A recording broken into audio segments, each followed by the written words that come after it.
Hey, what's going on, everyone? Welcome back to the Glassman's world. So, hey, I wanted to just talk about the position of the moon. Once again, we've been following it into the eclipse, and now we're following it after the eclipse. Followed it.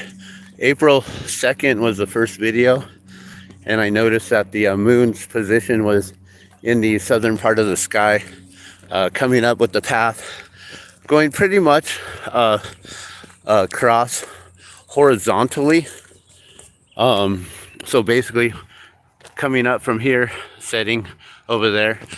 As soon as we get past there's the moon right there. As soon as we get past these trees, I can also try to zoom in so you can see that the moon is right there. So in the southern part of the sky, we're walking south right now. Sun's coming up from the east. That's the west, so the moon's setting in the west, and it's in the southern part of the sky. Now, on the eclipse, which was April 8th, on that Monday, the moon's position and path had changed from being in the southern part of the sky and coming in this kind of a path here to then being way up above us, to where it matched up and linked up with the sun.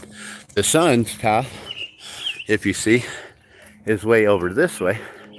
The moon comes up over this way, so the sun comes up a little bit more north than the moon usually, except during the eclipse, for some reason, the moon was like directly in the same path. And the moon also, what I noticed is after the eclipse, the moon started to rise a lot more northern in the sky, basically where the sun is coming up, right there, instead of over here, which is a pretty big distance and a big difference.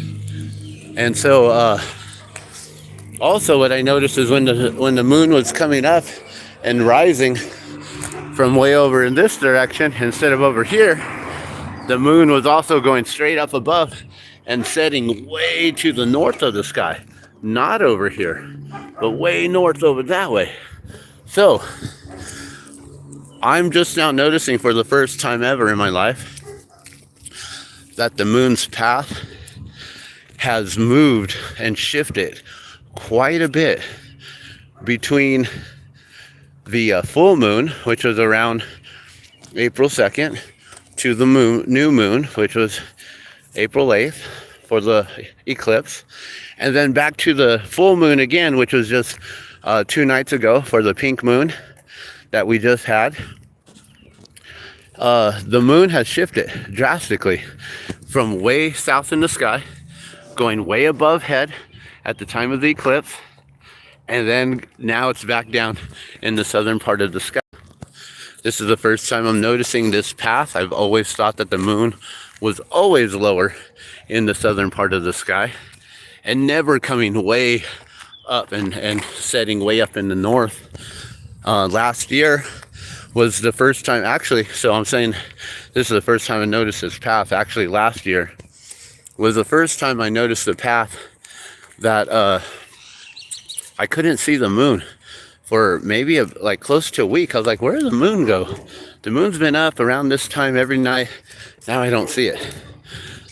The issue was I wasn't stepping outside our front door far enough to look up above me high enough. It was actually past being directly above me and more to the northern part of the sky, which didn't make any sense to me. And the reason why I didn't see that moon for that week or so was because apparently the path of it had wobbled, or the earth had wobbled out enough to where it was then on the path directly above our roof, which it's never in that northern part of the sky. So I'm now going to be observing the moon even more closely than I've ever have before in my life. I already follow the moon's path, but now I'm really going to be following this for months and months on end, guys. This is going to be a new thing, following the moon on the channel here. Oh, there's our 7 o'clock alarm. You can hear the bugle horns from the Kirtland Air Force Base.